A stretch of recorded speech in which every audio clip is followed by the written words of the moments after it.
말씀은 욥기 23장 1절에서 7절 말씀 우리가 다 찾으셨으면 교독하여서 읽도록 하겠습니다. 욥이 대답하여 이르되 오늘도 내게 반항하는 마음과 근심이 있나니 내가 받는 재앙이 탄식보다 무거움이라.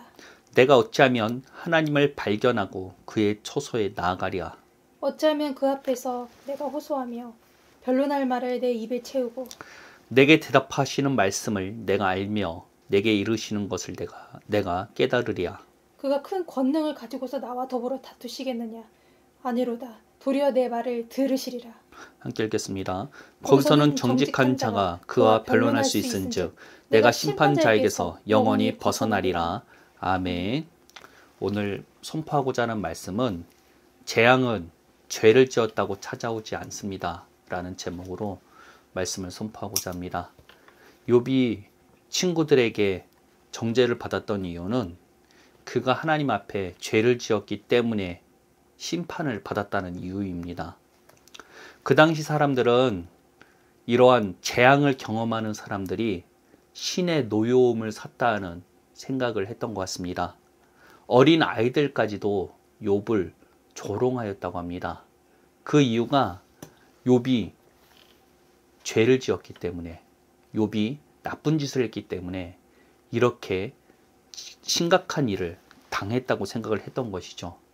과거 사람들은 이런 자연재해들, 어떻게 보면은 사람이 형언할 수 없는 일들을 당하는 사람들을 어떻게 보면 신의 노여움을 받았다 이런 표현을 했습니다.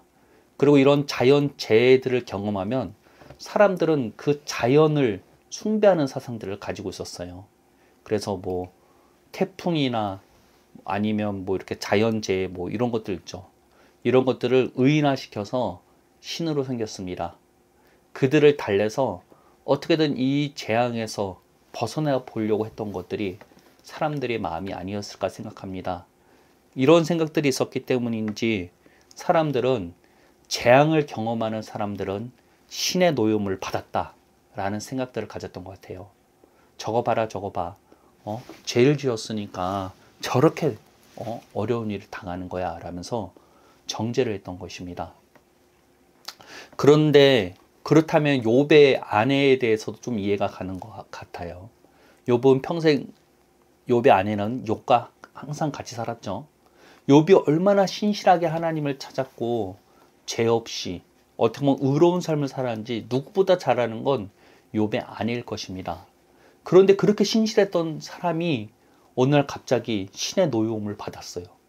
그러면 욥의 아내 입장에서 어떻게 보입니까? 저렇게 열심히 하나님을 섬기는데도 하나님이 그를 치셔? 나 그런 하나님 안 믿을래 하면서 떠난 것이 어떻게 보면 욥의 아내일 수 있다는 것입니다. 그런데 그 당시 지식인이라고 할 수 있었던 욥의 친구들 역시도 이러한 생각에서 크게 벗어나지 않았습니다. 욥을 정말로 흉악한 사람으로 만들어 버려요. 네가 이렇게 당한 이 재앙들은 절대 우연일 수 없고 하나님이 진노하셔서 너를 치신 거야. 너가 회개하면 하나님께서 회복시켜 줄 거야. 이런 맥락으로 욥을 굉장히 공격했다는 것입니다. 어떻게 보면 욥에게 있어서는 너무나 외로운 싸움이었을 거예요. 세상의 모든 사람이 욥을 죄인이라고 정죄하였습니다. 욥의 아내까지도 욥이 섬기는 하나님 아무 의미 없다 하면서 그냥 버리고 도망가 버렸습니다. 욥의 세 친구들 그동안 여러 가지 지적인 교류들을 했었겠죠. 그런데 그들까지도 욥을 정죄하기에 미쳤습니다. 그런데 욥은 이런 말에 끝까지 동의하지 않아요. 자신의 무죄를 주장하게 됩니다. 그러면서도 끝까지 하나님을 놓치지 않는 이런 욥의 모습을 보면서 진짜 대단하다는 생각을 했어요. 세상 모두가 너는 버림받아서 너는 너의 죄 때문에 이렇게 고통받는 거야 라고 말할 때 욥은 그들의 말을 듣지도 않고 하나님을 붙잡습니다. 우리 하나님을 만나고 싶어 합니다. 하나님을 더욱더 소망하게 됩니다. 진짜 놀랍죠? 그런데 이러한 반응들이 그의 친구들을 더욱더 자극했던 것 같습니다. 신에게 이미 심판을 받았음에도 불구하고 자신의 죄를 인정하지 않고 억울해하니 오히려 친구들을 더욱더 자극했던 것이죠. 자신들이 알고 있는 하나님과 너무나 다른 행동을 하는 욥이 싫었을 것입니다. 그런 친구들에게 욥은 어떻게 보면은 굉장히 그들의 약점을 치고 들어가는데 그 중에서 한 가지가 악인들이 오히려 떵떵거리며 잘 살고 있다는 것입니다. 세상의 악인이라고 불리는 사람들까지도 평안하게 잘 살면서 그 노년을 평안하게 죽음을 맞이한다는 것입니다. 어떻게 보면 친구들이 말하고 있는 이 모순들을 찝어주는 것이에요. 그런데 당연히 친구들은 욥의 말이 옳든 말든 그런 것은 관심이 없어요. 자기 생각이 옳다는 것을 주장하기 위해서 욥을 계속 물어뜯습니다. 하나님께서 강림하신 이유가 어떻게 보면 이러한 욥을 구원해 주시기 위한 목적이 아니었을까 생각될 정도로 하나님이 강림하시지 않았다면 욥은 계속해서 그 세 친구들한테 조리돌림을 당했을 것입니다. 그런데 우리들도 죄를 지으면 심판받는다는 생각들이 많이 남아있지 않습니까? 현대를 살고 있는 우리들도 이런 것들에 대해서 자기도 모르게 동의하는 것들이 참 많습니다. 드라마를 보다 보면은 진짜 막 악한 자들, 악인들이 나오잖아요. 근데 그들이 마지막에 대가를 치른 부분에서 굉장히 우리는 이런 반응을 하죠. 아유, 나쁜 짓 하다가 잘 됐다, 고수다, 이런 반응들을 보이잖아요. 어떻게 보면 우리들 마음속에서도 악인들이 심판받기를 바라는 마음들이 있기 때문에 이런 것들을 어떻게 보면 동의하는 거 아닐까요? 반드시 악한 행동에는 대가가 따르기 마련이라는 생각을 우리도 하고 있다는 것입니다. 그런데 그런 우리들의 소망과 다르게 실상은 어떻습니까? 절대 우리의 소망들은 이루어지지 않는다는 것입니다. 악인들은 그 대가를 받지도 않고 잘 먹고 잘 살고만 있다는 것입니다. 오늘날 일어나고 있는 전쟁은 정말로 수많은 사람들의 희생을 낳고 있죠. 그런데 이게 정말로 우연적으로 일어나는 것일까요? 절대 그렇지 않다는 것입니다. 전쟁을 통해서 이익을 얻는 세력들이 이 전쟁을 일으켰다는 것입니다. 그런데 이러한 사람들의 욕심은 정말로 수많은 사람들의 희생을 낳게 만들죠. 그런데 이 악인들을 통해서 이 전쟁에 휘말린 사람들이 사실 그들의 죄 때문에 이러한 전쟁에 휘말린 것이었을까요? 우리는 곰곰이 생각해 보아야만 한다는 것입니다. 악인들로 인해서 재앙 속에 빠진 사람들은 특별히 죄를 지었기 때문에 고통받는 것이 아닙니다. 물론 죄는 마귀가 우리의 삶에 합법적으로 관여할 수 있는 통로가 될 수 있지만, 그런데 우리 모두가 죄인 아닙니까? 모두가 마귀에게 합법적으로 자신의 삶을 내어준 것이 오늘날 우리의 현실이라는 것입니다. 그렇게 우리들은 이런 질문을 할 수도 있어요. 왜 하나님께서는 악인들을 가만히 냅두시고 어마어마한 사람들을 피해 보시게 하시는 것일까요? 라는 질문이 나올 수도 있습니다. 저는 이에 대한 해답을 마태복음 13장 24절에서 30절에 찾았습니다. 제가 이 부분을 좀 읽어드리도록 하겠습니다. 예수께서 그들 앞에 또 비유를 들어 이르시되 천국은 좋은 씨를 제 밭에 뿌린 사람과 같으니 사람들이 잘 때에 그 원수가 와서 곡식 가운데 가라지를 덧뿌리고 갔더니 싹이 나고 결실을 할 때 가라지도 보이거늘 집주인의 종들이 와서 말하되 주여 밭에 좋은 씨를 뿌리지 아니하였나이까? 그런데 가라지가 어디서 생겼나이까? 주인이 이르되 원수가 이렇게 하였구나. 종들이 말하되 그러면 우리가 가서 이것을 뽑기를 원하시나이까? 주인이 이르되 가만두라.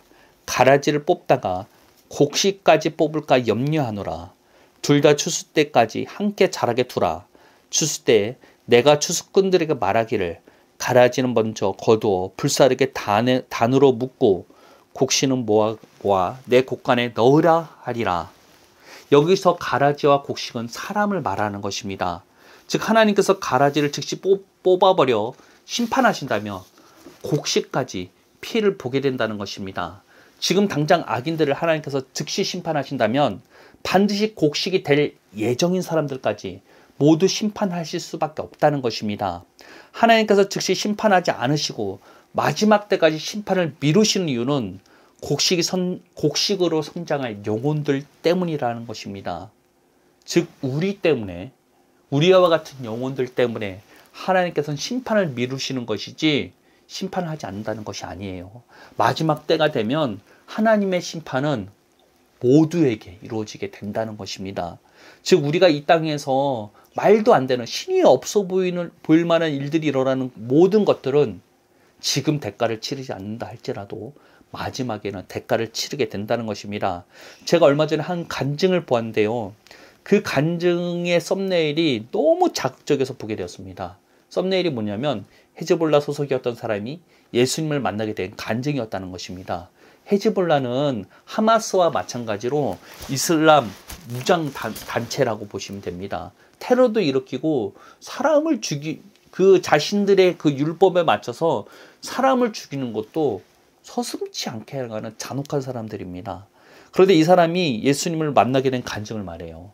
이 사람의 할아버지는 이스라엘의 유명한 지도자 가운데서 한 명이었다고 합니다. 그만큼 그의 모든 가정은 이슬람을 열렬히 숭배하는 가족 안에서 사는 거예요. 그리고 이 사람은 특별히 그 가운데서 신앙이 누구보다 좋았던 사람이라고 합니다. 그래서 이 사람은 이런 헤즈볼라에도 가입하고 굉장한 열정이 있었죠. 그런데 이 사람이 어느 날 예수님을 믿고 있는 사람에게도 알라를 전하다가 거꾸로 뒤집어지는 일이 일어나게 되었어요. 저는 이것을 보면서 하나님께서 현재 지상에서 일어나는 일들에서 왜 즉각적으로 심판하지 않는지에 대한 이유를 찾았습니다. 이러한 영혼들 때문이에요.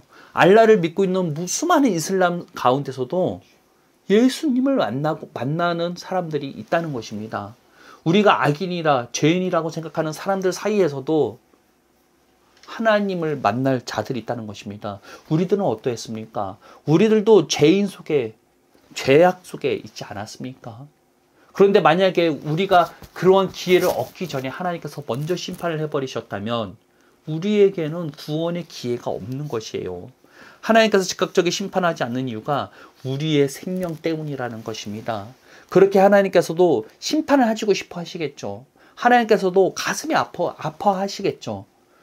그러나 이 생명들 때문에 하나님께서 심판을 유예하시는 것이지 심판을 하시지 않는 것은 아니라는 것입니다. 사실 오늘날 재앙 속에서 살아가고 있는 사람들에겐 이 말이 그렇게 의로가 되지 않을 수도 있어요. 그러나 우리가 하나님의 공의에 대해서 지금은 의문을 품고 하나님에 대해 의심을 한다 할지라도 마지막 때 하나님의 공의로운 심판을 보게 된다면 달라질 것입니다. 성경은 마지막 때 일어날 일들에 대해서 기록하고 있습니다.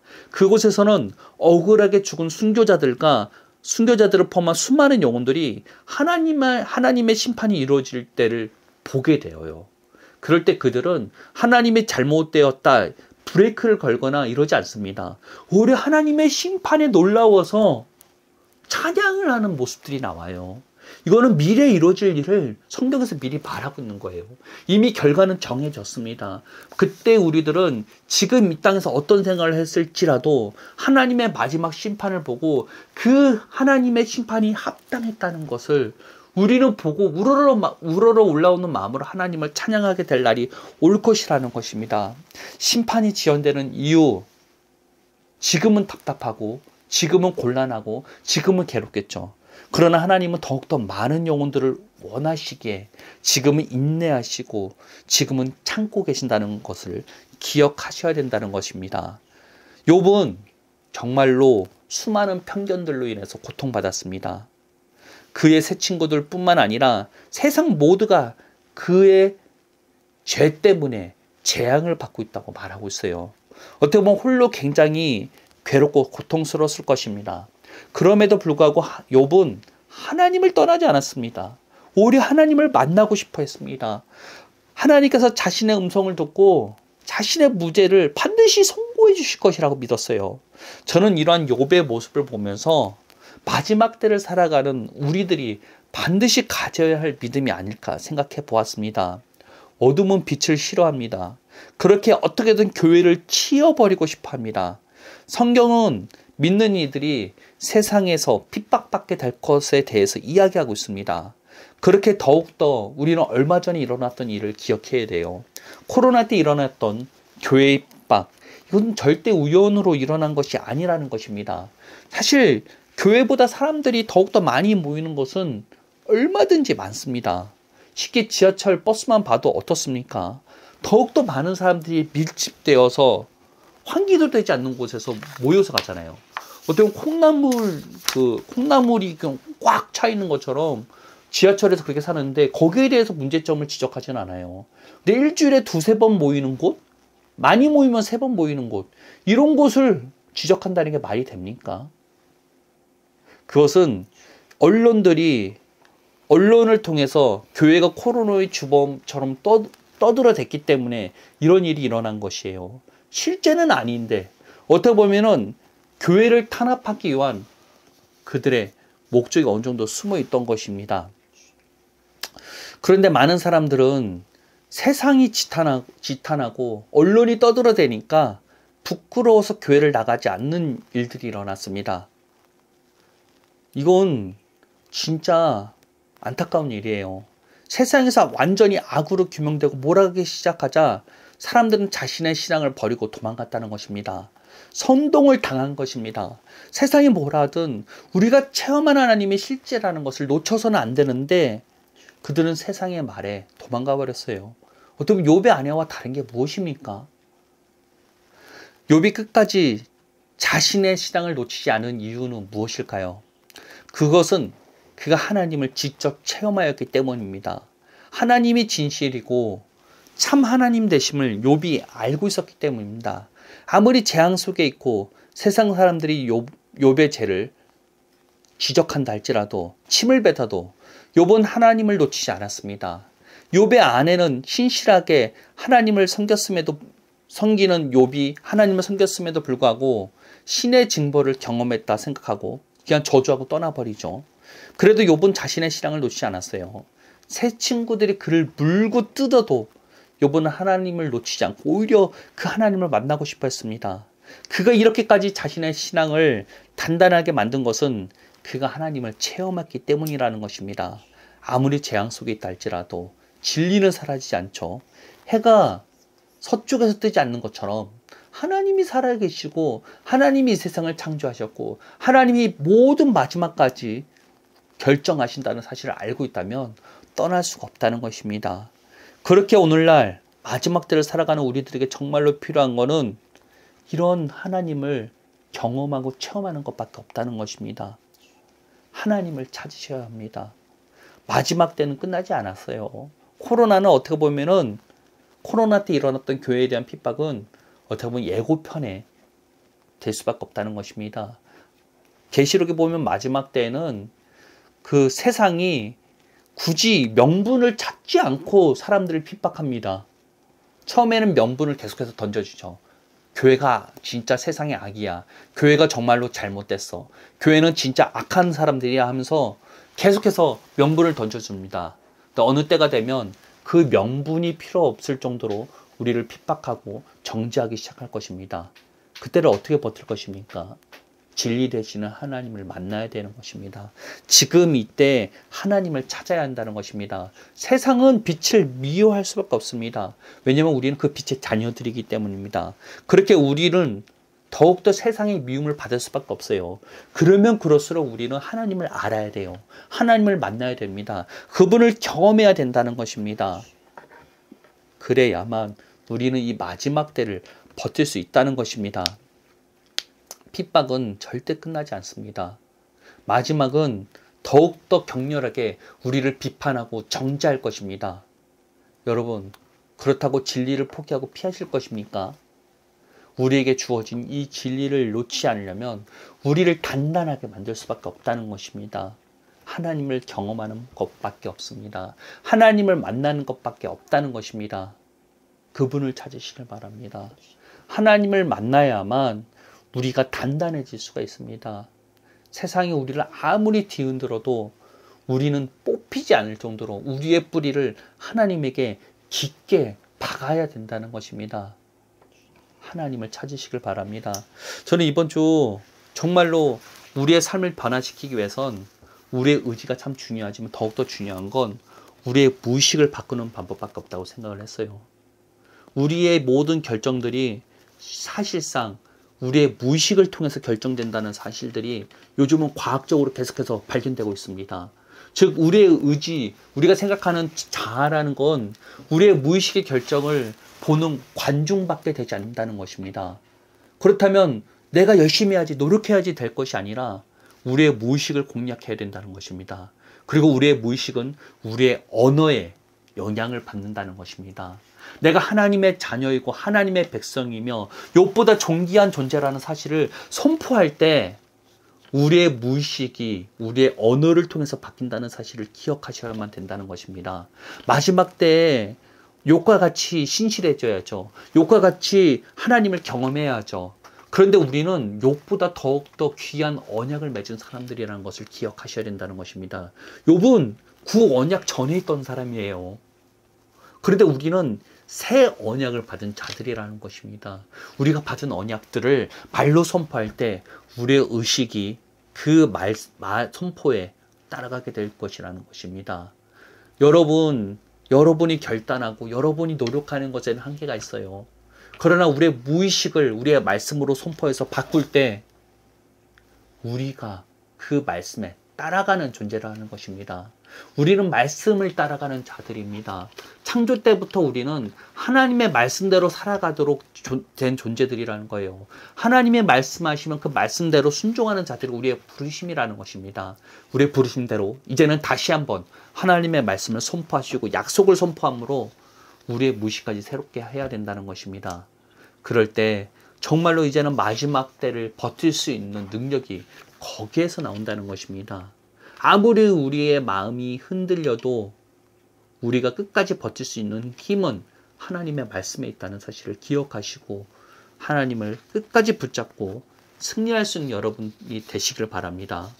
코로나와 같은 핍박, 사람들은 명분을 만들어서 정말로 우리를 부끄럽게 만들 것입니다.